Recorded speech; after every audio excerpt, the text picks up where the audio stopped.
Before we get to the show, we have to award the belt for last night because we didn't have a live recap. Nestor Cortez was voted by the fans. Great performance, 5 innings, 1 run.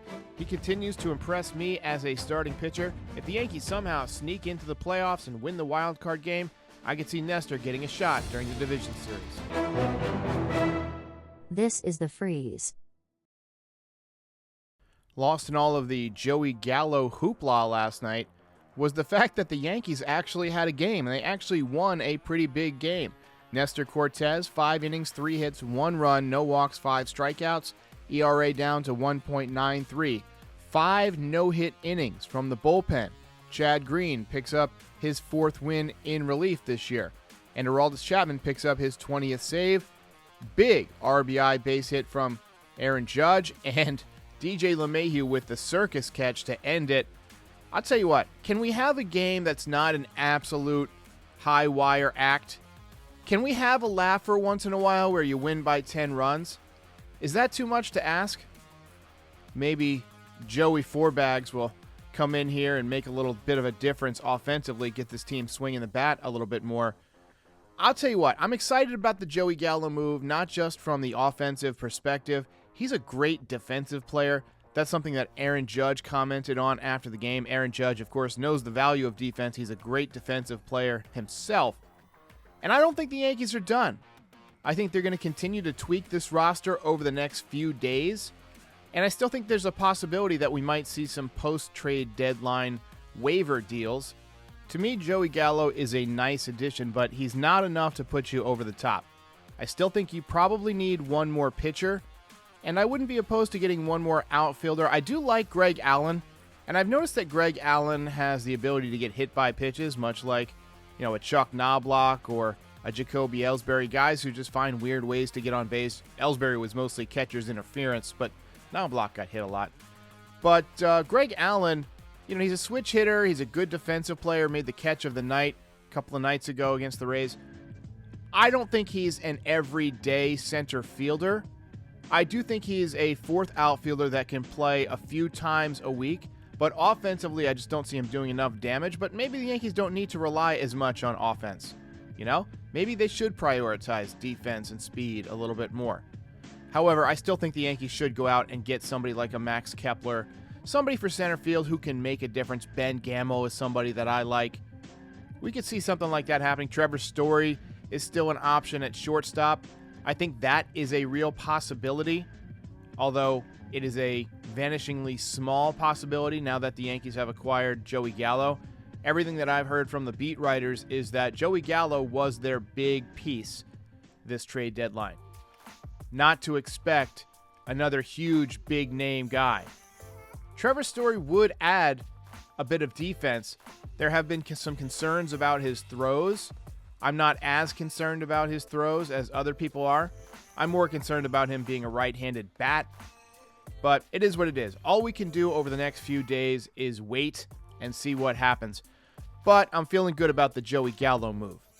Today is a big game for the Yankees against the Rays. They go for the sweep. Garrett Cole on the mound. Cole was coming off of kind of a okay outing last time. 5 innings, 3 runs. This follows 2 really dominant outings against Houston and Boston. And this is why you have an ace. To win games like this, where you need to win, to go for the sweep. I've been thoroughly disappointed by the Yankees' performance in games where they've had an opportunity to sweep this year. It looks like they let their foot off the gas way too early. A number of times this year. They've had a number of chances to sweep and just didn't get it done. So today, they try and pull off a very important sweep that will help them in the standings and hopefully set things right in the clubhouse where everybody's feeling good. You got Gallo coming in. I don't think Gallo's going to be part of the team today. Neither team has announced the trade officially yet, so we probably won't hear anything until at some point, later this morning, later this afternoon, which means that Gallo probably won't be in the lineup until Friday. But the Yankees do have a lot of weak games coming up. I say weak, but games against sub-500 teams, and that hasn't always been easy for the Yankees this year. They've lost a lot of winnable games against teams that maybe aren't doing so good. But if you can go on a run here, I was talking about this on the 643 DP last night. If you can win 15 out of 16, something like that in August, go on one of those supernatural stretches, you can really cut into the lead in the division and the wild card lead and give yourself a real shot. I'm looking at who the Yankees traded for Joey Gallo, and the only guy that really concerns me as giving up too much is Josh Smith. Josh Smith is exactly the type of player that the Yankees need in this organization. He's a contact hitter. He's a line drive guy. I just did a profile on him a couple of weeks ago, and it's getting a lot of traction now that Rangers fans are looking at it. But he's somebody that really excites me as a young player, and I wish him all the best in Texas. I think he'll do really well. The other guys don't seem like high-ceiling prospects. They seem like just kind of mid-level guys.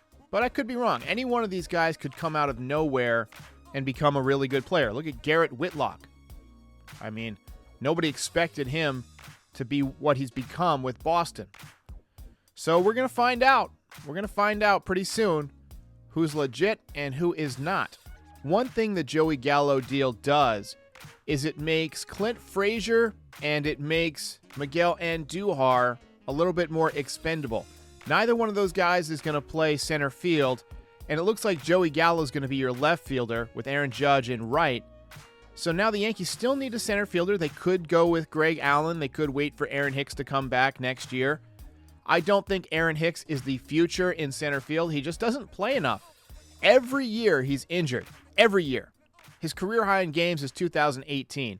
He is injured every other season, and even that year, it was less than 130 games. I mean, it was just not a full season. That was a mistake, signing Aaron Hicks to a long-term contract. They took advantage of the fact that he was about to have a kid and he wanted some security, and so they got him for $10 million a year. You can maybe unload him for, let's say you throw in $5 to $7 million and ship him off out west somewhere. Fans will come to watch him because he's a former Yankee. He'll put some asses in the seats, as they say, but doesn't hit enough balls in the seats these days to really help the Yankees. Jason Dominguez is doing really well in the minor leagues. He honestly could be in the major leagues late next season. So maybe you get a stopgap guy. Maybe you use Greg Allen. I'm not sure. But Miguel Andujar is not going to be your left fielder now. I would love to see Miguel Andujar work his way back as a DH, but he's been hurt a lot lately too. The wrist injury is concerning because he's kind of a wrist hitter. He's a guy who really throws those hands at the ball. I would not be surprised to see Miguel Andujar included as part of a trade over the next few days, especially for somebody like Trevor Story. If you take Miguel Andujar and put him in Colorado, he's another guy that could DH next year. Don't forget, the National League is 90% going to have a DH next year, if not 100%. And teams are going to want bats. Miguel Andujar doesn't help you much this year because he's injured. But next year, if he's your full-time DH, especially in Colorado, he's going to hit.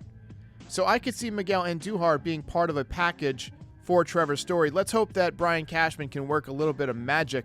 I would miss Miguel Andujar, but, if you have a chance to move him to get an impact player this year for this run, I say go for it. Clint Frazier continues to have neurological examinations because he's got that blurred vision. Hopefully he can get things straightened out. That probably takes him off of the trade list because the Yankees don't want to sell extremely low. You don't want to put a guy through all that while he's still dealing with physical things.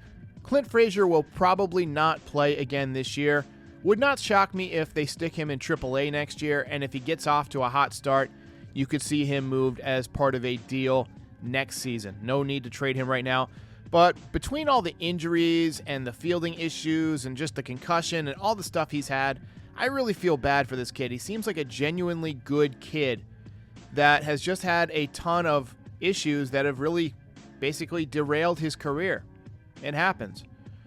Luckily for Clint, he still does have a ton of physical tools, so somebody will take a chance on him at some point as long as he can get this neurological stuff figured out. If he's got constant battles with blurry vision, that's going to make it really hard to hit at the big league level. He's got to show that he can hit somewhere in order for somebody to give him a shot. Yankees take on the Rays today. I will try and be back with a post-game live reaction after the game. Might be delayed slightly. It is a afternoon game on a Thursday, so we'll see how it works out. But I appreciate everybody for watching. Let's go Yanks.